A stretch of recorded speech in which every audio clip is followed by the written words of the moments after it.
మరొక వేరైన గడిగా మన చేతుల్లో లభించినందుకు ఎంతగానో ధన్యంగా ఉంచిన ఆయన వాక్యం చేత ఒకసారి మనము సిద్ధపరచుకుని ఆ విధంగా ప్రభును ఆరాధించడానికి ముందుకు వెళదాం. మార్క్స్ వార్త 10వ అధ్యాయంలోని కొన్ని మాటలు చదువుతూ వస్తాం. మార్క్స్ వార్త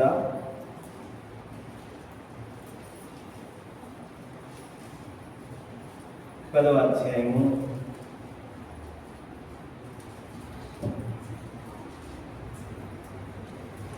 46వ వచనం నుండి. మార్క్స్ వార్త 10వ అధ్యాయము 46వ వచనం నుండి అధ్యాయం చివరి వరకు ఉత్తర ప్రచుత రీతిలో చదువుతూ వద్దాం.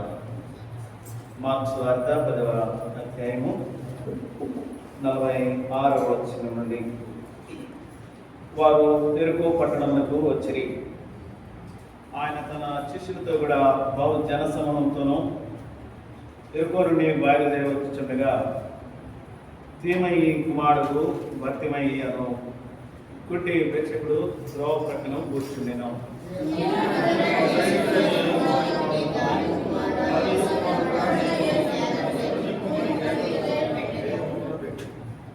కోరకుడు అని అనేకుడు వాడిని గద్దించరు కానీ వాడు దావీదు కుమారుడా నన్ను కరుణింపమని మరి ఎక్కువగా కేకలు వేస్తున్నావు.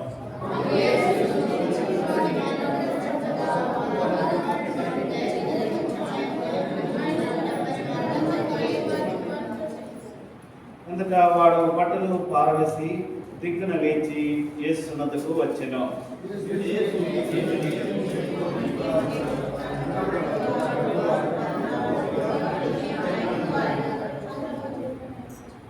అందుకు యేసు నీవు వెళ్ళము, నీ విశ్వాసం నిన్ను స్వస్థపరచునని చెప్పెను. వెంటనే వాడు త్రోవను ఆయన వెంట చూపు పొంది వెళ్ళెను. దేవుని ఉచితమైన కృప ద్వారా మరొకసారి మనం పరిశుద్ధ దినంలో ఆయన స్తుతించి ఆరాధించే అనుభవంలోనికి తీసుకున్నామట. ఇది విశ్వాస యాత్ర, నిరీక్షణతో కూడుకున్నటువంటిదై ఆయన మీద ఆధారపడుచు సాగి వెళ్ళేటువంటి అనుభవం కలిగినటువంటి వారు ఈ యాత్రలో ఆనందించేటువంటి వారుగా ఉంటారు. భక్తులు ఆ విధంగానే తెలియజేస్తూ ఉన్నారు. వారి యాత్ర వారికి ఎంతగానో మరి క్షేమాన్ని, సంతోషాన్ని కలుగు చేసేటువంటిదిగా ఉంటుంది. మోషే తన కీర్తనలో రాస్తూ ఆ మాట చెప్తాడు.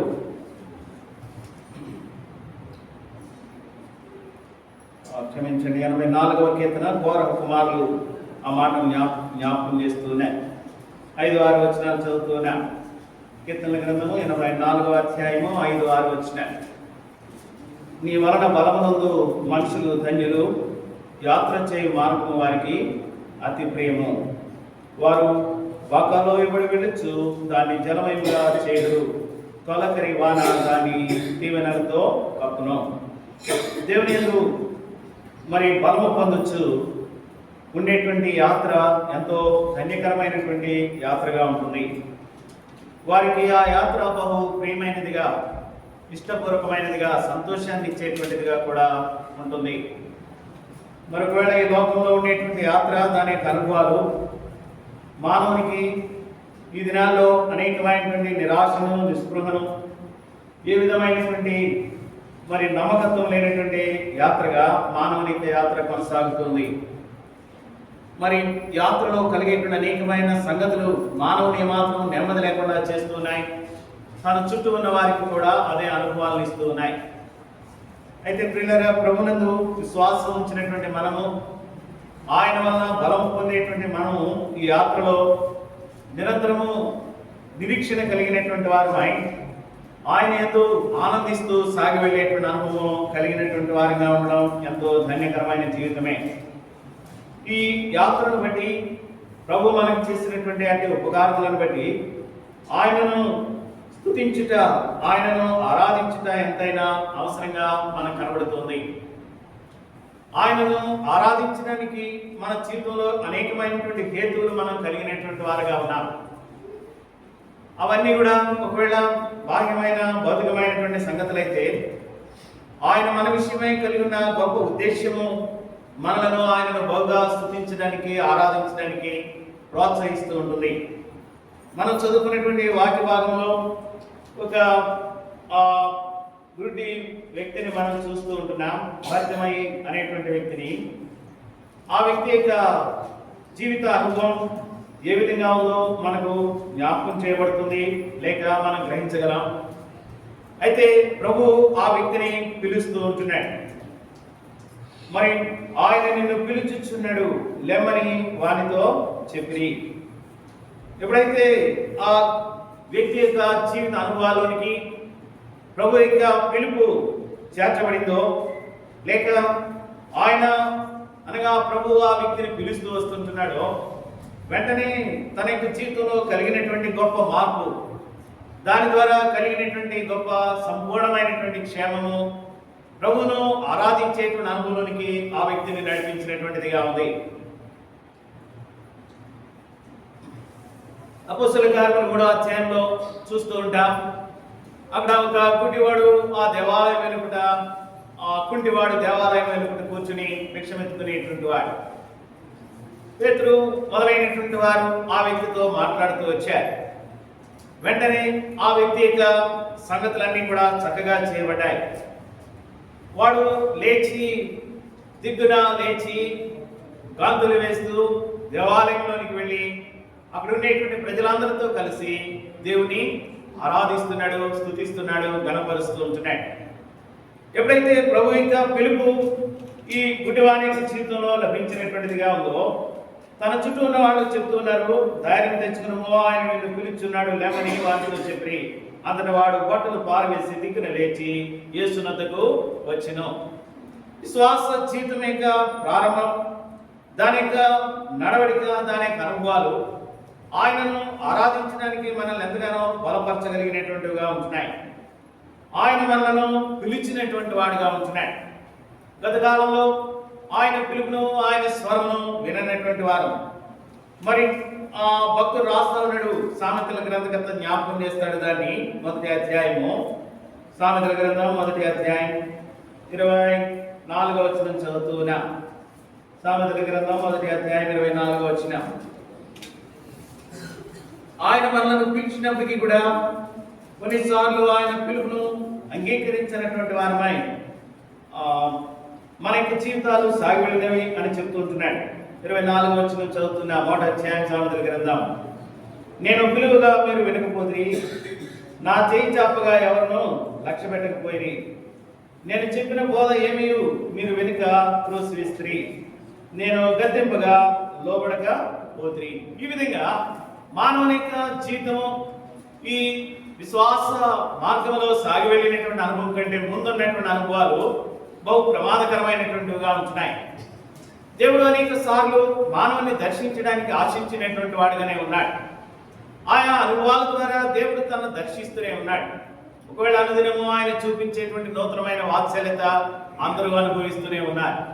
అనుదినము నీతి సూర్యుడిగా ఆయన ఉదయించేటువంటి ఆయన ఆరోగ్యకరమైనటువంటి రెక్కల నీడను అందరూ అనుభవిస్తూనే ఉన్నారు. లేకపోతే లోకంలో మనుషులందరూ, జీవులన్నీ కూడా ఏ విధంగా ఆరోగ్యకరంగా సజీవమైనటువంటివిగా ఉండగలం? ఆయన నీతివంతుల మీద, అనీతివంతుల మీద కూడా తన యొక్క వర్షమును కురిపిస్తూనే ఉన్నాడు. ఆయన మానవులను ప్రత్యేకించి పిలిచినటువంటి వాడుగా ఉన్నాడు. అయితే అనేకులు ఆ యొక్క స్వరమును వినలేనటువంటి స్థితిలోనే వారి యొక్క జీవితాలు సాగి వెళ్ళినటువంటివిగా ఉంటున్నాయి. ఎప్పుడైతే ఆయన పిలుపును వినేటువంటి అనుభవం కలిగిందో, అప్పుడు ఆ గొప్ప మేలున్న వారు స్వతంత్రించుకునేటువంటి వారుగా ఉంటున్నారు. దానిలో ప్రాముఖ్యమైనటువంటిది ఆయన యొక్క రక్షణ అనేటువంటి ఆ యొక్క పిలుపును జ్ఞాపకం చేస్తూ ఉంటుంది.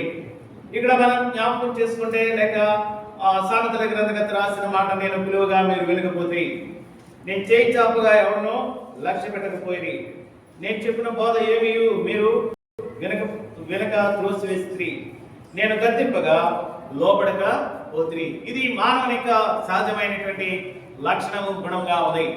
అయితే ప్రభు కలిగినటువంటి దేవుడు మానవుని యొక్క బలహీనతల్లో వాడిని విడిచిపెట్టడం ఇష్టం లేదు, వాడిని నశింప చేయడం ఇష్టం లేదు, ఎవరినో నశించిపోవడం ఆయనకి ఇష్టం లేదు. అందరూ రక్షింపబడినటువంటి వారై ఆయన యొక్క ఉన్నత కృపకు పాత్రలు కావాలని ప్రభు ఆశిస్తూ వచ్చాడు. ఆయన మానవాన్ని పిలుస్తూ వచ్చినటువంటి వాడుగా ఉంటున్నాడు. ఆయన వారిని పిలుస్తూ వచ్చినప్పుడు ఆయన యొక్క ఉన్నతమైనటువంటి ఆ యొక్క పిలుపుకు వారు లోబడినటువంటి వారైతే నిజంగా ధన్యులుగా రక్షింపబడినటువంటి అనుభవంలోకి వచ్చినటువంటి వారుగా ఉన్నారు. ఈ వ్యక్తి యొక్క జీవితాన్ని చూస్తూ ఉంటున్నాం. మరి తాను గుడ్డివాడుగా ఉంటున్నాడు. నిజానికి తన యొక్క అనుభవం కేవలం ద్రోవ ప్రక్కన కూర్చుని భిక్షమెత్తుకునేటువంటి అనుభవం కలిగినటువంటిదిగా ఉంది. ఏ విధమైన మేలును, ఏ విధమైనటువంటి మరి నూతనత్వాన్ని అనుభవించడానికి అవకాశం లేనటువంటి వాడుగా ఉంటున్నాడు. బలహీనమైన తన అనుభవాలతోనే తన యొక్క జీవితాన్ని ముగించవలసినటువంటి వాడుగా ఉంటున్నాడు. ఎవరు కూడా తనను రక్షించేటువంటి వారు లేని వారుగా ఉంటున్నాడు. ఎవరు కూడా ఆ దృష్టిని ఇవ్వగలిగినటువంటి మరి స్థితి, శక్తి కలిగలేనటువంటి వారుగా ఉంటున్నారు. అయితే ప్రేమ కలిగినటువంటి దేవుడు ఆ వ్యక్తిని దర్శించడానికి ఆ దినాన్ని ఆ మార్గంలో వెళ్ళినటువంటి వాడుగా ఉంటున్నాడు. ఒకవేళ మన యొక్క విశ్వాస జీవితం దాని యొక్క ముందుండేటువంటి అనుభవాలు మనం ఆలోచన చేసుకుంటూ వచ్చినప్పుడు నిజమే, మరి ఆయన మనలను పిలిచి ఉండకపోతే, ఆయన మనలను దర్శించి ఉండకపోతే, ఆయన మనలను ఆహ్వానించి ఉండకపోతే, ఒకవేళ ఆయన భక్తులైనటువంటి వారి ద్వారానో లేదు ఆయన భక్తురాళ్ళ ద్వారానో ఇంకా ఆయా రకములైనటువంటి స్వార్థ అనుభవాల ద్వారానో ఏదైనా ఒక పత్రికలో ఒక మాట ద్వారానో ఆయన మనలను పిలిచి ఉండకపోతే మన యొక్క అనుభవం ఈనాటికి కూడా లోకంతో పాటు నశించిపోయేటువంటి అనుభవంలో కలిగినటువంటిదిగానే నిలిచి ఉంటుంది. అయితే కృప కలిగినటువంటి దేవుడు మన విషయమై, మన సృష్టికర్త కనుక మన విషయమై బాధ్యత కలిగినటువంటి వాడే ఆయన మనలను పిలిచినటువంటి వాడుగా ఉంటున్నాడు. ఆయన పిలిచి మనలను తన యొక్క కృపను అనుగ్రహింప చేయడానికి ఇష్టపడ్డాడు. జకర్యా గ్రంథకర్త రాస్తాడు. జకర్యా గ్రంథం 7వ అధ్యాయము 11వ వచనంలో చదువుతాం.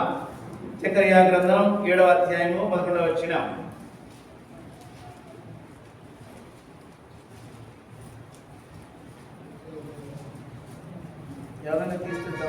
అయితే వారు ఆలకింపనల్లక మూర్ఖులై వినకుండా చెవులు మూసుకుని, దేవుడు వారికి తన యొక్క వాగ్దానములను లేకపోతే తన యొక్క ధర్మశాస్త్రములను బోధించడానికి ఇష్టపడుతూ వచ్చారంట. అయితే వారు ఆలకింపనల్లక మూర్ఖులై వినకుండా చెవులు మూసుకుంటూ వచ్చారు. దేవుని యొక్క స్వరమును వారు విననటువంటి కాలము వారిని మరి వెంబడిస్తూ వచ్చినప్పుడు మరి దేవుని యొక్క కృపను వారు పొందలేనటువంటి వారుగా నిలిచిపోయారు. ఒకవేళ మన యొక్క జీవిత అనుభవాలు కూడా ఆ విధమైనటువంటివిగా మరి సాగి వెళ్ళినాయేమో మనం ఒకసారి ఆలోచన చేసుకోవడం ఎంతైనా మంచిది. ఎందుకంటే ఒకవేళ మనం అట్టి పరిస్థితుల్లో దేవుని వాక్యమును, దేవుని యొక్క స్వరమును త్రోసివేసి దాన్ని విననటువంటి మన యొక్క జీవిత అనుభవాల్లో మనం ఎటువంటి నష్టమును అనుభవిస్తూ వచ్చామని మనం ఎరుగుదాం. దేవుని యొక్క కృపలను పొందలేనటువంటి వారంగా ఉన్నామని మనం ఎరుగుదాం. ఎప్పుడైతే ఈ గ్రహింపు మనలోనికి వచ్చిందో అప్పుడు ఇంకా ఎవరైతే దేవుని స్వరం వినలేదో వారి విషయమై మనం ఎంతగానో ఆశ కలిగినటువంటి వారంగా ఉంటాం. నేను కూడా ఆ విధంగానే దేవుని యొక్క కృపను త్రోసివేశాను. దేవుని స్వరమును వినకుండా నా చెవులు మూసుకుంటూ వచ్చాను. కొన్నిసార్లు దాని విషయమై అసహించుకుంటూ వచ్చాను. అయినప్పటికీ కూడా ప్రభువు నన్ను ప్రేమించి నా విషయమై తన యొక్క కృపను విస్తరింప చేసినటువంటి అనుభవం కలిగినటువంటి వాడుగా ఉన్నాడు అని మనం సాక్ష్యం చెప్పడానికి మనకు అవకాశం ఉంటుంది. వీళ్ళారా, ఒకవేళ మన యొక్క జీవిత అనుభవాలు ఆ విధమైనటువంటివి అయితే ప్రభు మన విషయమై ఏం చేశాడో ఆ సంగతిని జ్ఞాపకం చేస్తాడు. యెషయా గ్రంథకర్త చెప్పాడు. 42వ అధ్యాయము 6వ వచనంలో చదువుతున్నాం.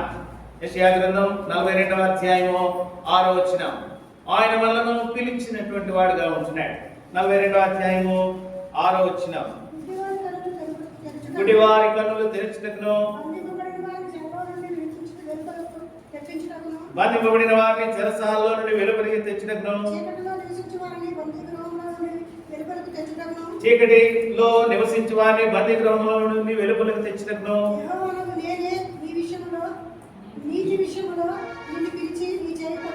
దేవుడు తన యొక్క దయా సంకల్పాన్ని మన వరకు పొడిగింపు చేసినటువంటి వాడుగా ఉన్నాడు. ఒకవేళ మనం ఆయన పిలిచినప్పుడు ఆయన స్వరమును విననటువంటి వారమే, దాన్ని త్రోసివేసినటువంటి వారమే, ఆయన నిన్ను పిలిచిచున్నాడు అని ఒకవేళ ఆయన తరపున మన దగ్గరికి వచ్చి చెప్పినటువంటి వారి యొక్క స్వరమును మనం అనేక సార్లు త్రోసివేసినటువంటి వారమే. ఆయన సన్నిధి నీ కోసమై వేచి చూస్తుంది. ఆయన నిన్ను కనికరించడానికి ఇష్టపడుతున్నాడు. ఆయన నిన్ను రక్షించడానికి ఇష్టపడుతున్నాడు. ఆయన నీకు స్వస్థత ఇవ్వడానికి ఇష్టపడుతున్నాడు. ఇన్ని స్వరములు ఆయా రీతిగా వినబడినప్పటికీ త్రోసివేసి ఈ లోకము, శరీరము, దాని యొక్క సంగతుల మీద ఆధారపడుతూ వచ్చినటువంటి జీవితం కలిగినటువంటి వారు. అయితే కృప కలిగినటువంటి దేవుడు ఆయన వారు గురుడి వారు కనుక, వారు చూడలేరు కనుక వారిని త్రోసివేయలేదు. ఒకవేళ వారు చీకటిలో ఉన్నారు కనుక, వారి బంధకాల్లో ఉన్నారు కనుక వారిని విడిచిపెట్టలేదు. ఆయన వారికి విడుదల కలుగు చేయడానికి ఇష్టపడినటువంటి వాడిగా ఉన్నాడు. యెహోవానగు నేనే నీతి విషయంలో నిన్ను పిలిచి నీ చేయి పట్టుకొని ఉన్నాను. ఆయన మన చేయి పట్టుకున్నాడు. నీతిని నెరవేర్చేటువంటి అనుభవంలోనికి మనల్ని తీసుకుని రావడానికి, ఆ నీతిమంతుడైనటువంటి క్రీస్తు ద్వారా కలిగేటువంటి ఆ గొప్ప రక్షణ మనకి ఇవ్వడానికి, ఆ నీతిని నెరవేర్చేటువంటి మార్గంలోనికి మనల్ని నడిపించడానికి ప్రభు ఆశపడినటువంటి వాడే. ఆయనే నీతి విషయంలో నిన్ను పిలిచి నీ చేయి పట్టుకొని ఉన్నాడు అని ఆ భక్తుడు జ్ఞాపకం చేస్తూ ఉంటున్నాడు. పిల్లరా, ఇటు శ్రేష్టమైనటువంటి అనుభవం మన జీవితంలో కలిగినందుకు మనం ఎంతో ధన్యులంగా ఉంటున్నాం. ఆయన మనల్ని పిలిచినటువంటి ఆ యొక్క పిలుపు యొక్క అనుభవాన్ని గురించి జ్ఞాపకం చేస్తాడు. అపోస్తలుడు కొరింథీయులకు పత్రిక రాస్తూ జ్ఞాపకం చేశాడు. కొరింథీ పత్రిక 1వ అధ్యాయము, కొరింథీయులకు రాసిన 1వ పత్రిక 1వ అధ్యాయంలో చదువుతున్నాం. 2వ వచనం, 1 కొరింథీ పత్రిక 1వ అధ్యాయం 2వ వచనం చదువుతున్నాం. కొరింథీలోనున్న దేవుని సంఘమునకు అనగా క్రీస్తు యేసునందు పరిశుద్ధపరచబడిన వారై పరిశుద్ధులుగా ఉండటకు పిలువబడినటువంటి వారికి, ఆయన మనల్ని పిలిచినటువంటి ఆ యొక్క పిలుపులో ఉన్నటువంటి శ్రేష్టమైనటువంటి ఆలోచన ఏంటంటే మనలను పరిశుద్ధులుగా ఉండడానికి పిలిచినటువంటి వాడుగా ఉంటున్నాడు. ఈ లోకములో ఉండేటువంటి ఆ యొక్క పాపము, దాని యొక్క అనుభవాలు, ఈ లోకంలో ఉండేటువంటి అపవిత్రత, ఈ లోకంలో ఉండేటువంటి ప్రతి విధమైనటువంటి భ్రష్టత్వము, ఈ లోకంలో ఉండేటువంటి ప్రతి విధమైనటువంటి పాపము, దాని యొక్క అనుభవాల నుంచి మనకి విజయం కలిగి చేసినటువంటి వాడే ఆయన మనలను పిలిచాడు. దాని నుంచి విడుదల కలిగి చేయడానికి ఆయన మనల్ని పిలిచాడు. అయితే ఆయన పిలుపులో కలిగినటువంటి శ్రేష్టమైన ఉద్దేశాన్ని గురించి చెప్తూ రాస్తాడు భక్తుడు ఇక్కడ. క్రీస్తు యేసునందు పరిశుద్ధపరచబడిన వారై పరిశుద్ధులుగా ఉండుటకు పిలువబడినటువంటి వారికి రాస్తున్నాను ఈ పత్రిక అంటున్నాడు. వీళ్ళైనాడు మన యొక్క జీవితాల్లో ఆ దేవుని యొక్క ఉన్నతమైనటువంటి పిలుపును కలిగినటువంటి వారం మనం ధన్యులం. ఒకప్పుడైతే ఆ పిలుపును త్రోసివేసినటువంటి వారమే, వినకుండా ఉన్నటువంటి వారమే, పెడచెవిన పెట్టినటువంటి వారమే, ఈ లోకంలో దాని యొక్క ఆశలతో మన యొక్క జీవిత యాత్రను కొనసాగింపు చేసుకునేటువంటి వారమే, కేవలం ఈ లోకంలో మనకి ఏది కలిగి ఉంటే దాన్ని బట్టి మాత్రమే సంతోషిస్తూ దాని అందే ఆనందిస్తూ సాగి వెళ్ళినటువంటి అనుభవం కలిగినటువంటి వారు.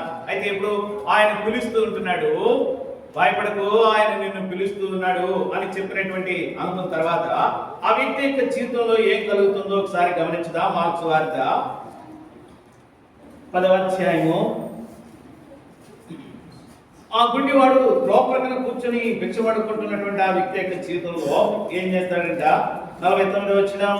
అప్పుడు యేసు పిలిచి వారిని పిలువడని చెప్పగా వారు ఆ గుడ్డి వారిని పిలిచి ధైర్యం తెచ్చుకున్నాము, ఆయన నిన్ను పిలుచున్నాడు లెమ్మని వారితో చెప్పి, అంతటి వాడు బట్టలు పారవేసి దిగ్గున లేచి యేసునొద్దకు వచ్చెను. తన యొక్క జీవితం నూతనమైనటువంటి అనుభవానికి తీసుకొని రాబడుతుంది. తన యొక్క పాత బ్రతుకులంతటి కూడా తన నుండి దూరపరచుకోవడానికి తాను ఇష్టపడుతూ వస్తుంటున్నాడు. ఒకవేళ తాను త్రోవ ప్రక్కన కూర్చుని భిక్షం అడుగుకునేటువంటి వాడు కనుక ఏదైనా ఒక బట్ట పరుచుకుని దాని దగ్గర కూర్చున్నాడేమో, గుడ్డివాడు కనుక చేతిలో ఏదైనా ఒక కర్ర ఆధారంగా చేసుకున్నాడేమో, మరి ఒకవేళ తాను సమకూర్చుకున్నటువంటి వాటిని లేక ఎవరైనా తనకు భిక్ష వేసినటువంటి వారిని జాగ్రత్త పరచుకోవడానికి ఏదైనా ఒక చిన్న సంచి తనకు ఉంచుకొని వచ్చాడేమో, అంతకంటే తనకు మిగతా ఆస్తులేమి లేవు కదా. అట్టి దీనమైనటువంటి పరిస్థితిలో ఉన్నటువంటి ఆ వ్యక్తి ఏమీ లేనటువంటి తన యొక్క జీవిత అనుభవం కలిగినటువంటి వాడుగా తాను కొనసాగుతూ ఉంటున్నప్పుడు యేసు తనను పిలుస్తున్నాడు అనేటువంటి స్వరం ఎప్పుడైతే తాను వింటూ ఉన్నాడో వెంటనే తన దగ్గర ఉన్నటువంటి ఆ సంగతులన్నిటినీ కూడా పారవేస్తూ ఉంటున్నాడు. నూతన పరచబడినటువంటి అనుభవాన్ని తీసుకుని రాబడ్డాడు. పిల్లరా, ప్రభువును మహిమపరచడానికి లేక ప్రభు వల్ల కలిగేటువంటి నూతనమైన ఆశీర్వాదములు మనం పొందడానికి ఆశించినటువంటి వారమైతే మనం కలిగి ఉన్నటువంటి సంగతులన్నిటి మీద మనం విజయం సంపాదించవలసినటువంటి వారంగా ఉన్నాం. ఈనాడు అనేక విశ్వాసుల యొక్క జీవితాలను పరిశీలన చేస్తూ ఉంటున్నప్పుడు వారు ఏది కలిగి ఉన్నారో దానితోనే అవన్నీ కూడా దగ్గర పెట్టుకుని ప్రభువుని వెంబడించడానికి, విశ్వాసులుగా ఉండడానికి, లేకపోతే ఆయన ఆరాధించడానికి, ఆయన ప్రార్థించడానికి ఆశపడేటువంటి వారుగా ఉంటున్నారు. అయితే నిజానికి ఆయన నుండి సంపూర్ణమైనటువంటి రక్షణ మనం అనుభవించడానికి ఇష్టపడినటువంటి వారమైతే ప్రభు కోరినటువంటి పిలుపులోనికి మన యొక్క జీవితం తీసుకుని రావడవలసి ఉంటుంది. అది ఎటువంటి పిలుపు? పరిశుద్ధులుగా ఉండుటకు పరిశుద్ధపరచబడిన వారై పరిశుద్ధులుగా ఉండుటకు పిలువబడినటువంటి వారు. ఈనాడు మన యొక్క జీవితంలో ఒకవేళ అట్టి శ్రేష్టమైనటువంటి అనుభవం మనం అనుభవించేటువంటి స్థితి కలిగిన వారమైతే ఆయన మనలను రక్షించినందుకు, ఆయన మనలను పిలిచినందుకు, ఆయన మనలను పరిశుద్ధపరిచినందుకు మనం ఆయన విశ్వాసంతో స్తుతించి ఆరాధించేటువంటి అనుభవంలోకి తీసుకుని రాబడగలం. ఒకవేళ ఇంకను ఆయన పిలిచినప్పటికీ కూడా, ఆయన పిలుపు విని కూడా, ఆయన స్వరం విని కూడా, ఆయనను ఎరిగినామని చెప్పుకుంటూ కూడా లోక సంబంధమైనటువంటి శరీర సంబంధమైనటువంటి సంగతుల చేత మన యొక్క జీవితం ఇంకనూ ఏలుబడి చేయబడుతూ ఉంటున్నట్లయితే, ఏవి మన నుంచి దూరం చేయబడవలసి ఉంటున్నాయో వాటిని దూరము చేయనటువంటి అనుభవం కలిగినటువంటి వారమైతే ఈనాడు మనం ఏమని ప్రభువును ఆరాధించగలం. ఒకవేళ ఒక చేతితో లోకాన్ని, ఒక చేతితో ప్రభువును పట్టుకుని ఒకవేళ ప్రభు దగ్గరికి వచ్చేటప్పుడు ఆ లోక సంబంధమైనటువంటి వాటన్నింటినీ ఎక్కడో దాపుపెట్టి ఇక్కడికి వచ్చి ప్రభువా నీవే నమ్మకమైన వాడు, నీవే కాపాడుతున్నావు, నీవే భద్రపరుస్తున్నావు, నీవే రక్షిస్తున్నావు, నీవు నన్ను పరిశుద్ధపరిచావు, పరిశుద్ధంగా ఉండాలని పిలిచావు, నన్ను నీకు వందనాలు, ఇవో నాకున్నవన్నీ పడేసాను అని చెప్పుకునేటువంటి స్థితి కలిగిన వారమై మరలా ఒకవేళ ఇక్కడ నుంచి వెళ్ళిన తర్వాత ప్రభువును ప్రక్కన పెట్టి అప్పుడు లోక సంబంధమైనటువంటి వాటిని ఆ సంగతులను పట్టుకుని నీవే నాకు సరిపోయినటువంటి, నీవే నాకు కావాలి, నీవు లేకపోతే ఈ లోకంలో జీవించడం కష్టం, కాబట్టి నేను నిన్ను ఆశ్రయిస్తాను. రెండు సంగతుల మధ్యలో యాత్రను కొనసాగింపచేసేటువంటి స్థితి అనేక సార్లు మనం లోకంలో విశ్వాసుల్లో చూస్తూ ఉన్నాం. లోకం దాని దారిలో అది వెళుతుంది. అందుకే ప్రవక్త ఒక దినాన్ని హెచ్చరించాడు, మీరెన్నాళ్ళ మటుకు రెండు తలంపుల మధ్య నడిచి వెళ్తారు. ఒకవేళ యెహోవా దేవుడైతే ఆయన ఆశ్రయించండి, లేదు ఒకవేళ బయలే దేవత అనుకుంటే దాన్నే ఆచరించండి. ఓ భయంకరమైనటువంటి పిలుపు ఆ దినాన్ని ప్రవక్త ఇశ్రాయేలు ప్రజలైనటువంటి వారి మధ్యలో ఇవ్వవలసి వచ్చింది. ఆనాడు మరి వారి యొక్క జీవితంలో ఇంకా వారు దేన్ని పట్టుకున్నారో దాన్ని విడిచిపెట్టలేకపోయారు. ఇంకను బయలు యొక్క అనుభవంతోనే సాగి వెళ్ళడానికి ఆశించిన వారుగా ఉంటున్నారు. కనిపెట్టారు అనేక రీతులుగా దాని వైపు చూస్తూ వచ్చారు, దాన్ని ఆశ్రయిస్తూ వచ్చారు. మరి అనేక రీతిలుగా వారి యొక్క శరీరాన్ని కూడా కోసుకుంటూ, మరి అస్త్ర శస్త్రములతో వారి యొక్క శరీరాన్ని కోసుకుంటూ ఆ దేవత ఎదుట మొరపెడుతూ వచ్చారు. అయితే ఆ దేవత వారిని కనికరించలేకపోయింది. చివరికి వారు చెప్తున్నారు, యెహోవాయే దేవుడు, మేము ఆయన మాత్రమే వెంబడిస్తాం. ప్రియులైనాడు విశ్వాస జీవితంలో ప్రభువును ఆరాధించడానికి వచ్చినటువంటి మన విషయమై దేవుని యొక్క పిలుపుని వినినటువంటి మన యొక్క జీవితంలో మనము ఆ విధంగానే నిలిచి ఉన్నామా? అయితే ధన్యులం, ప్రభువును స్తుతించగలం. అట్టి యోగ్యమైన ఆరాధన ప్రభువుకు మనం చెల్లించగలిగినటువంటి వారంగా ఉంటున్నాం.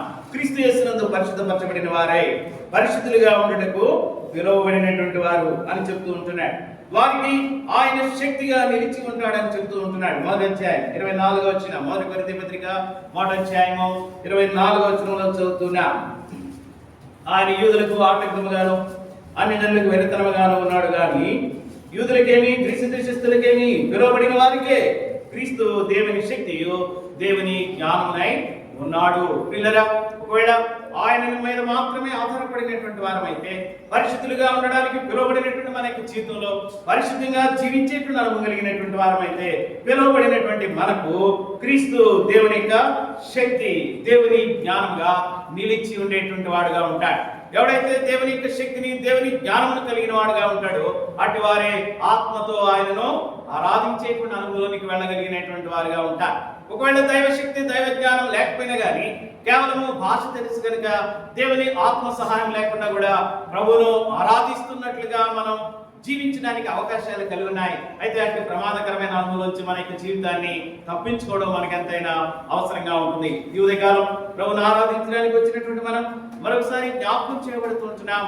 పరిశుద్ధులుగా ఉండడానికి ఆయన మనల్ని పిలుచుకున్నాడు. అట్టి పరిశుద్ధత ద్వారా మాత్రమే మనము క్రీస్తు యొక్క శక్తిని, క్రీస్తు యొక్క జ్ఞానమును పొందగలం. అట్టి శక్తి ద్వారా, అట్టి జ్ఞానం ద్వారా ఆయనను ఆరాధించేటువంటి అనుభవానికి మన యొక్క జీవితంలో కొనసాగింపు చేసుకోగలిగినటువంటి వారంగా ఉంటున్నాం.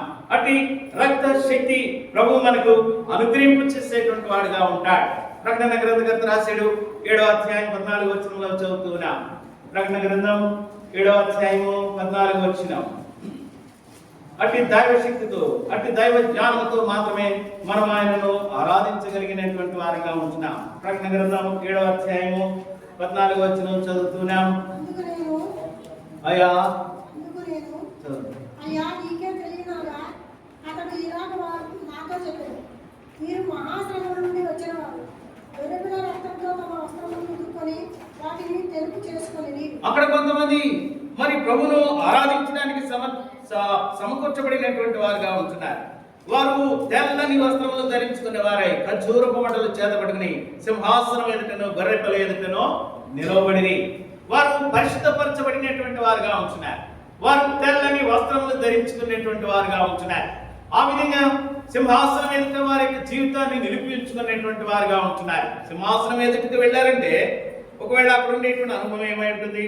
సంపూర్ణంగా తమను తాము విధేయతలోనికి తెచ్చుకొనుట, లేకపోతే ఆ సింహాసనం ఎదుట తమను తాము బలిగాను అర్పణగాను చేసుకునేటువంటి అనుభవం కలిగి ఉండుట, సజీవ యాగముగా మనల్ని మనము ఆయనకు సమర్పించుకునేటువంటి అనుభవానికి మనల్ని తెచ్చుకునుట. ఆ సింహాసనం ఎదుటికి వెళ్ళినటువంటి ఆ వ్యక్తుల యొక్క జీవితం ఏ విధమైందో దాన్ని జ్ఞాపకం చేస్తున్నాడు. వీరు మహాశ్రమం నుండి వచ్చిన వారు గొర్రెపిల్ల రక్తంతో తమ వస్త్రములను ఉదుక్కుని వారై తెలుపు చేసుకునేటువంటి వారుగా ఉన్నారు, లేక పరిశుద్ధపరుచుకునేటువంటి వారుగా ఉన్నారు, పరిశుద్ధమైన పిలుపుకు లోబడినటువంటి వారుగా ఉన్నారు, పరిశుద్ధులుగా జీవించేటువంటి అనుభవం కలిగినటువంటి వారుగా ఉన్నారు. ఆ విధంగా పిలుపు వల్లైనటువంటి శ్రేష్టమైనటువంటి అనుభవం మన యొక్క జీవితంలో ఏ విధంగా నెరవేర్చబడుతుందో మనం మరొకసారి ఆలోచించుకోవాల్సిన వారంగా, పరిశీలన చేసుకోవాల్సినటువంటి వారంగా ఉంటున్నాం. ఎవరైతే ఆ విధంగా పరిశుద్ధమైనటువంటి పిలుపుకు సంపూర్ణంగా తమను లోబర్చుకునేటువంటి వారుగా ఉంటున్నారో వారు యూదులైనప్పటికీ, క్రీస్తు దేశస్థులైనప్పటికీ పిలువబడినటువంటి వారికి క్రీస్తు దేవుని శక్తిగానో దేవుని జ్ఞానంగానో నిలిచి ఉంటాడు. ఆయన శక్తితో, ఆయన జ్ఞానంతో ఆయనను ఆరాధించవలసినటువంటి వారంగా ఉన్నాం. మనకు కలిగినటువంటి వాటితో ఆయనను ఒకవేళ ఆరాధించలేమేమో. ఆ వ్యక్తి లేకపోతే ఆ గుడ్డివాడు తనకు కలిగి ఉన్నటువంటి ఆ యొక్క బలహీనమైన సంగతులతో ఆయనను ఏ మాత్రము దర్శించడానికి ఇష్టపడట్లేదు. కారణం ఏంటంటే అవి దేవునికి మహిమను కలుగ చేయలేనటువంటివిగా ఉంటున్నాయి. తనకున్న వాటిలన్నింటినీ విడిచిపెట్టేసి వచ్చాడు. వెంటనే దేవుని యొక్క కృపను పొందాడు. దేవుని బహుగా ఆరాధించేటువంటి అనుభవంలోనికి వెళుతున్నాడు. ఈ ఉదయకాలం అట్టి అనుభవం నీవు కలిగినటువంటి వాడవైతే, కలిగినటువంటి దానివైతే ఆయనను యోగ్యమైనటువంటి స్థితితో ఆరాధించడానికి ప్రభు వలన నూతనమైనటువంటి శక్తిని పొందగలిగినటువంటి వారంగా ఉంటున్నాం. ప్రభు అట్టి శక్తి మనకు అనుగ్రహింపచేయడం ద్వారా ఆయనను ఆరాధించగలము, ఆయనను స్తుతించేటువంటి అనుభవానికి మనము తీసుకురాబడగలిగినటువంటి వారంగా ఉంటున్నాం. ఒకవేళ ఎక్కడైనా ఇంకా ఆయనను ఆరాధించడానికి అనుకూలం కానటువంటి అట్టి నిస్సారమైనటువంటి ఫలవంతము కానటువంటి అనుభవాలు ఎక్కడ మనకి జీవితంలో నిలిచి ఉన్నాయో వాటిని మరొకసారి గుర్తిరిగినటువంటి వారమై వాటి మీద విజయం సంపాదిస్తే, లేక క్రీస్తు యొక్క శక్తిని, ఆయన యొక్క సామర్థ్యమును కలిగిన వారమై ఆయనను ఆరాధించగలిగితే మనం ధన్యంగా చేయబడుతూ ఉంటున్నాం. అంతటి వాడు 50 వచనం, మార్క్స్ వార్త 10వ అధ్యాయం 50 వచనం. అంతటి వాడు బట్టను పారవేసి దిక్కున లేచి యేసునందుకు వచ్చెను. యేసు, నేను నీకేం చేయవచ్చున్నావని వారిని అడుగగా ఆ గుడ్డివాడు, బోధకుడా, నాకు దృష్టి కలుగ చేయమని ఆయనతో అనెను. వెంటనే తన యొక్క బలహీనతలన్నింటినీ కూడా తాను ఎరిగినటువంటి వాడుగా ఉన్నాడు. దాని మీద విజయం సంపాదించడానికి ఇష్టపడుతున్నాడు. ఈ ఉదయకాలం ప్రభు సన్నిధిలోనికి వచ్చినటువంటి మనం ఆయన ఆరాధించడానికి ఇష్టపడుతుంటున్నట్లయితే, ఆయనకు కృతజ్ఞతాస్తుతులు చెల్లించడానికి ఆశిస్తుంటున్నట్లయితే, పరిశుద్ధులుగా ఉండడానికి పిలువబడి పరిశుద్ధులుగా జీవించేటువంటి అనుభవం కోసమై మనం సంపూర్ణంగా ఇష్టపడుతుంటున్నట్లయితే ప్రభు ఎదుట మన యొక్క జీవితాన్ని మరొకసారి అప్పగించుకోవాల్సి ఉంటుంది. కారణం ఏంటంటే ఈ లోకము పాపంతో నిండి ఉంది. ఈ లోకంలో మనం సంచరిస్తూ ఉన్నాం. మన యొక్క సమస్తమైనటువంటి అనుభవాలు కూడా ఆ భక్తుడు చెప్తాడు, యెషయా ఏమని, నేను నశించిపోయి తిని అని చెప్పక ముందు ఆయన చెప్తున్నాడు ఏంటంటే, అపవిత్రమైన పెదవులు కలిగిన వాడిని, అపవిత్రమైనటువంటి ప్రజల మధ్యలో నివసించేటువంటి అనుభవం కలిగినటువంటి వాడిని నేను ఎలాగో ఆ పరిశుద్ధులైనటువంటి ప్రభువును చూడగలను, ఎలాగో ఆయనకు స్తుతులు అర్పించగలను, ఎలాగో ఆయనను ఆరాధించగలను. ఎప్పుడైతే ఆ మాట విన్నాడు, తనను పరిశుద్ధపరచడానికి ఆయన ఇష్టపడుతున్నాడు. ఆ యొక్క బలిపీఠపు క్రింద నుండి ఉంచబడిన ఆ నిప్పుల్లో నుండి ఒక నిప్పును తీసి ఆ కారుతో తన నాలుకకు దాన్ని అంటించాడు. వెంటనే పరిశుద్ధత అనుభవంలోనికి తీసుకుని రాబడ్డాడు. తనకు ముందు, లేకపోతే ఆ 6వ అధ్యాయం యెషయా గ్రంథంలో ఆ మాట ఉంటుంది. మొదటి వచనాల్లో ముందుండేటువంటి 5 అధ్యాయాలు కూడా చాలా విస్తారమైనటువంటి అనుభవంతో యెషయా ఇశ్రాయేలు ప్రజలైనటువంటి వారిని సరిచేయడానికి, లేకపోతే వారి పాపమును వారు చూపించడానికి, బహుగా వారిని గద్దించడానికి, బహుగా వారి యొక్క బలహీనతలు వారికి చూపించడానికి పాపము పాపము పాపం అంటూ ముఖ్యంగా 5వ అధ్యాయం అంతా కూడా అదే సంగతిని జ్ఞాపకం చేస్తూ వచ్చాడు.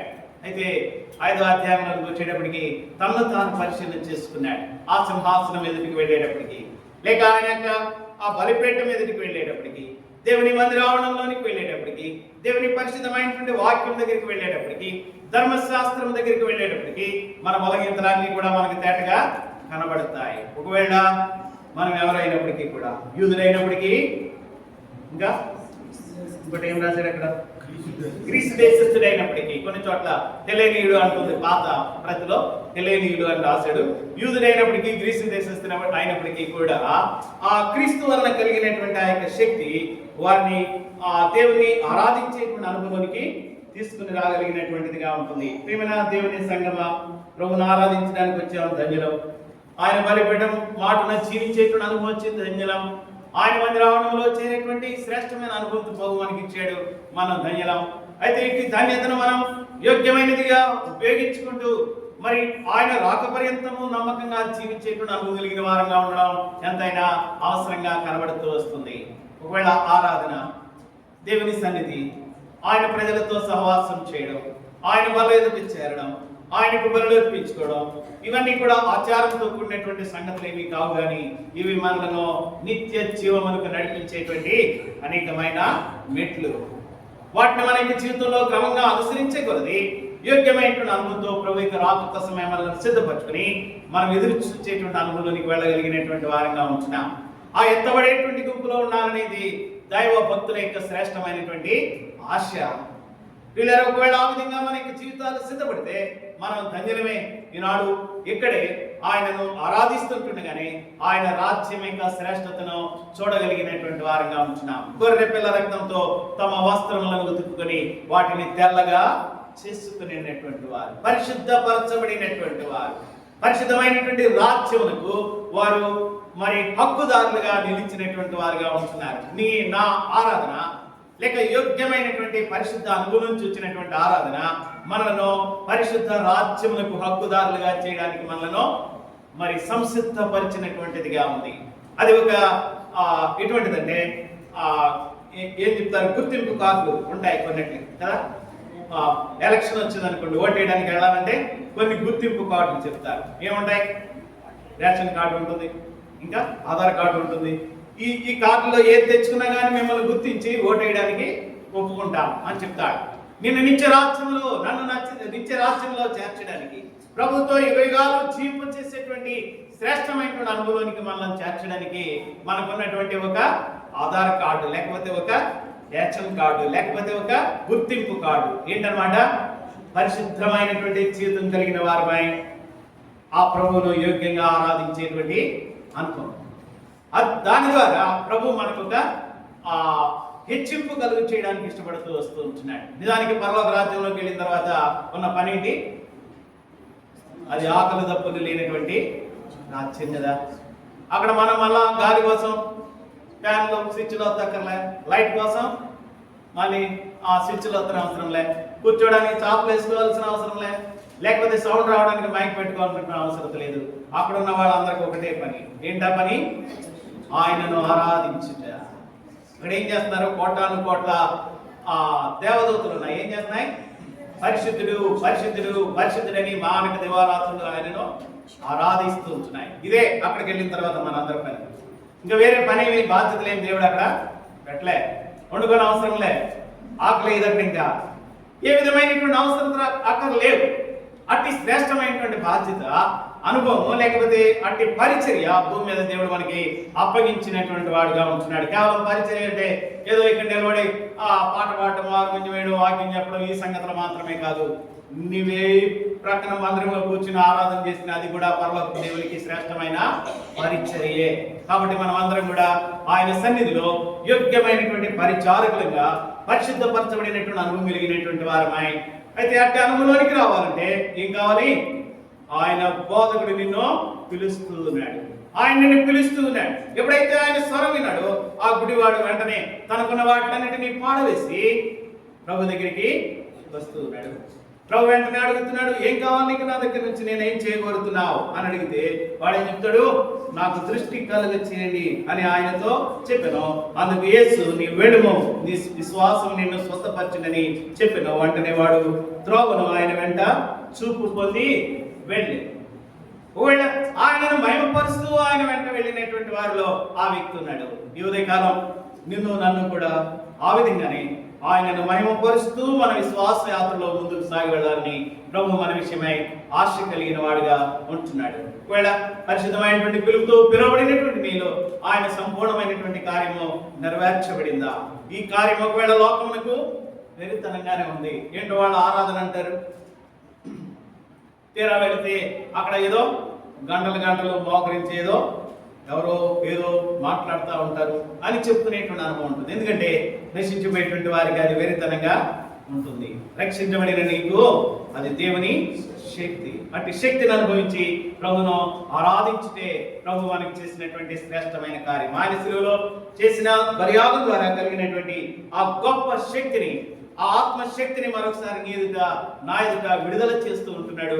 ఆయన శక్తిని పొందినటువంటి వారమై, నూతన పరచబడినటువంటి అనుభవం కలిగిన వారమై, ఆయన క్రీస్తు దేవుని శక్తియు దేవుని జ్ఞానమై ఉన్నాడు కనుక ఆయన మనం ఏం ఆరాధన చేయాలో అది మనకు తెలియచేస్తాడు. మనం ఏదో కొత్తగా పదాలు సిద్ధపరచుకొని మరి నేర్చుకొని మరి అవన్నీ కంటత పెట్టి ఆయన దగ్గరికి వచ్చి ఆరాధన చేసే అవసరం ఏమీ లేదనమాట.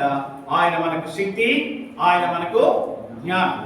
ఎందుకు వాటిని మనకి ఇచ్చాడంటే యోగ్యమైనటువంటి అనుభవంతో మనల్ని మనం సిద్ధపరచుకొని ఆయనకు స్తుతి ఆరాధన చెల్లించడానికి, ఆ విధంగా నిత్య జీవనం ఆశించడానికి ప్రభు మనకు ఒక శ్రేష్టమైన అవకాశాన్ని మరొకసారి ఇస్తున్నాడు. ఆయన మనకి ఇచ్చిన గొప్ప రక్షణను బట్టి, ఆయన మనకి ఇచ్చిన శక్తిని బట్టి, ఆయన మనకు అనుగ్రహింప చేసిన జ్ఞానమును బట్టి, ఆయన మన ఎందుంచిన ఆయన గొప్ప కనికరమును బట్టి, ఆయన చేస్తూ వచ్చిన ఆయనకున్నటువంటి మేలు, ఉపకారములు, స్వస్థతలను జ్ఞాపకం చేసుకుంటూ దీన మనసుతో ఆయనకు స్తుతి ఆరాధన చెల్లించడానికి ముందుకు పెడదాం.